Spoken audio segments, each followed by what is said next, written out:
Today's video is sponsored by Squarespace. Visit squarespace.com/BrendanVanson for more details.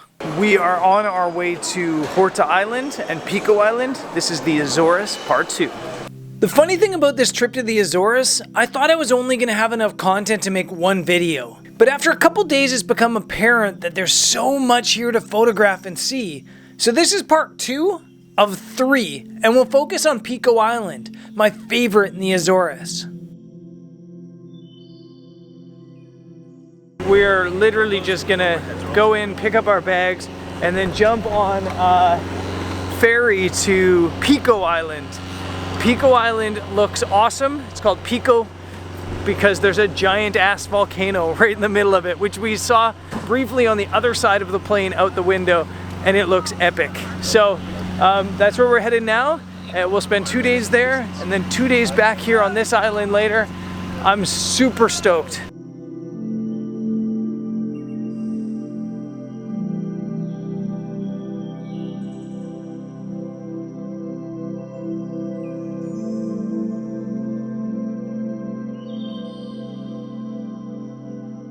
Okay, so we're on the ferry. Well, I'm on the ferry. I had to drive on, you make it back on, and then I had to ditch the other 3 in my group. They have to come through the pedestrian entrance. I see them coming through now, so all is well. Horta, or Pico Island, I don't know why I keep forgetting the name of this island, is stunning. We drove around really quick while we were waiting for the ferry. It is absolutely beautiful, and I can't wait to come back here. We're gonna be back and spend 2 days here really soon, but for now where we're going is over there. You see that, the pointy giant volcano over there? That's Pico Island. That's where we're headed right now.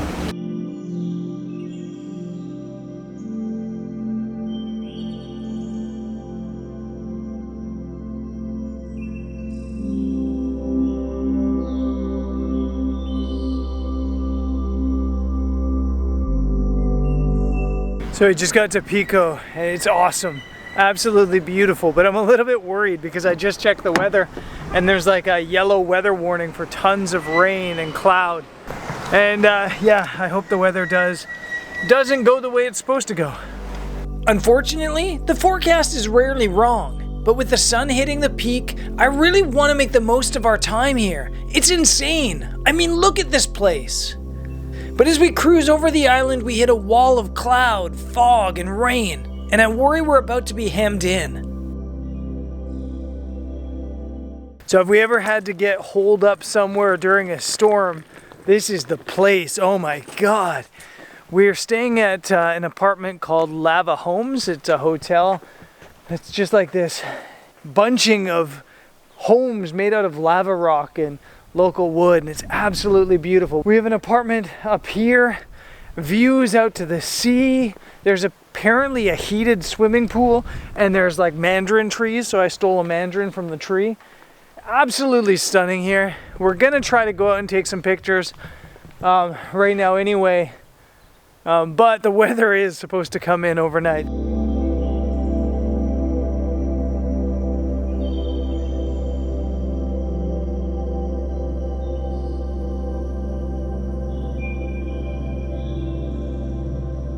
We almost gave up hope on the volcano because the weather's supposed to be getting bad. And then we'd driven to a place called, whoa, what is this place called? Arcos Volcanicos or something like that. Yeah, exactly that. Arcos Volcanicos. And there's, yes, the volcano's out. You got a monkey puzzle tree here and some old houses. It's absolutely beautiful. But because we hadn't, hoped for so much, we only got 20 minutes until sunset. So I'm gonna see if I can find a photo here, but honestly, this is kind of a cool photo.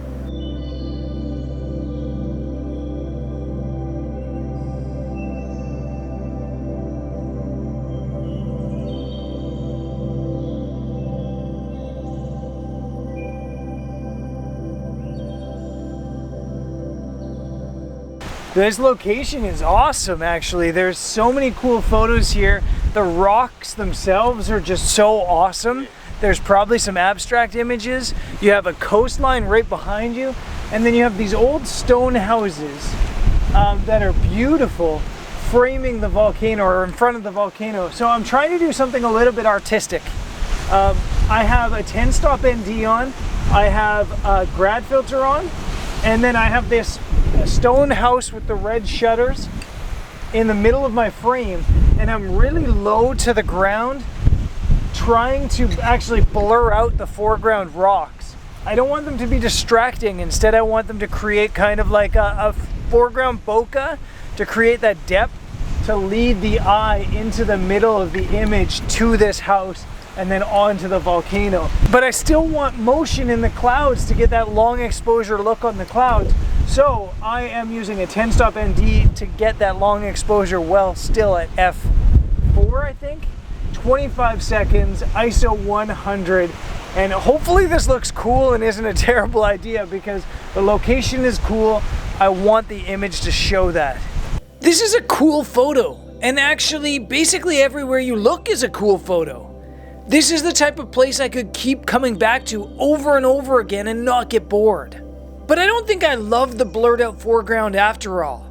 I mean, this volcanic rock is part of what makes this place so special. Why would I want to hide that? So, I hunt for some leading lines into my photo, and eventually, I come up with this. Okay, I'll be honest, this might be one of my favorite new locations.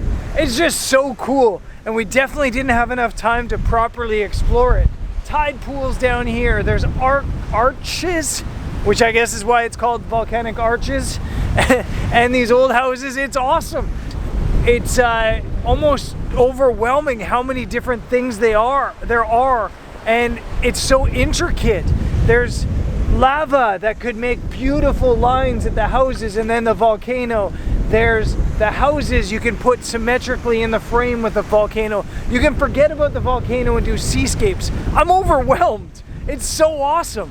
Why aren't there more photos from here? This place is a playground. And as the light comes down, I'm already thinking about how I'll photograph things next time I come here. In fact, if the weather wasn't meant to be bad, I'd come back tomorrow. But I think I'm gonna have to wait until my 2025 trip back to the Azores. As we drive back to the hotel, the rain has already started to dump down on us. And though in the morning we attempt to find some moody treescapes, the rain and wind just isn't cooperating.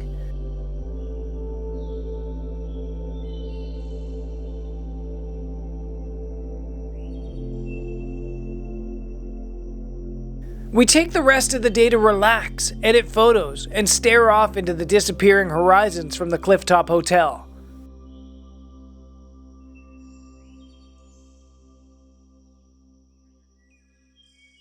So this is Weatherman Brendan checking in from Tropical Storm Azores. We've been trying to take pictures for 2 days, but it's been windy and rainy. And yeah, kind of miserable. And it's sad because this is such an incredible place to take photos when you're not getting pelted by rain. Hopefully this storm ends soon. Don't need to shower today. We almost give up hope on another day. Then a scene on the coast appears too good not to photograph.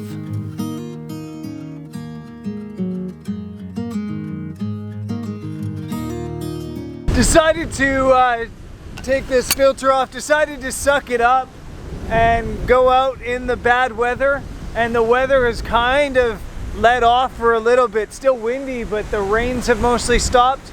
Absolutely no light, but I found this really cool location. I guess we're in the far northeast side of the island. You've got just waves crashing up like crazy on the coast. There's a lighthouse over there, and I'm standing on top of what they call a natural swimming pool in Portugal. It's not a natural swimming pool, it's an unnatural swimming pool. They basically take cement, as my tripod almost goes over, they take cement and they basically seal off the water. And it creates an artificial swimming pool. In my frame, because there's not a whole lot of light, I had to try to do something artistic. And what I've kind of done is I've used the calmness of the artificial swimming pool with the chaos of the background and the waves and the lighthouse to create an image that has some juxtaposition to it. Big word for me, right? And yeah, I think it's coming out kind of cool. Maybe I won't love it when I get to editing it, but right now I'm having a great time taking it. And I mean, look at this, it's incredible.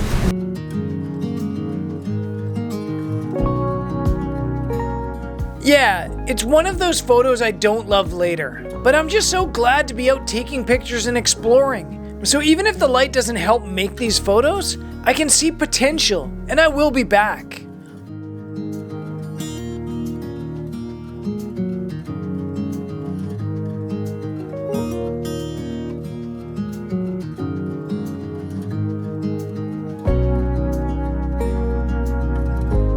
It's beautiful today, but the weather's not. I keep saying this, the Azores are like blowing my mind how much more photogenic and beautiful they are than I expected. Unfortunately, I haven't been able to show that properly because of the weather, but we're in a town called Ribeiras, Rivers, I guess is the translation, and you have a bunch of waterfalls just down this amazing coast with the sea jumping into it. I don't know if it's like this when there's not rain like this, but this is just such a beautiful photo location if it wasn't raining and you still had these waterfalls. I'm just marking photo spot, photo spot, photo spot everywhere we go on this trip. I think there's so many cool photo locations here. It's amazing. How much am I loving Pico Island? After getting back into my car, I start looking into Airbnb to see how much it would cost to rent a cabin here for a month in the summer.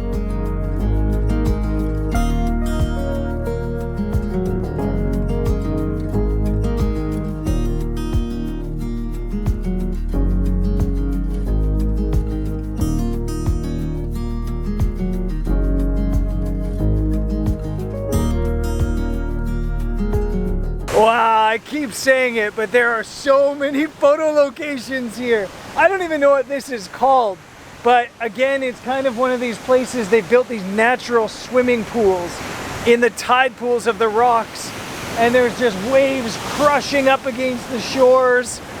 You got waves crashing over this way. It's so cool here.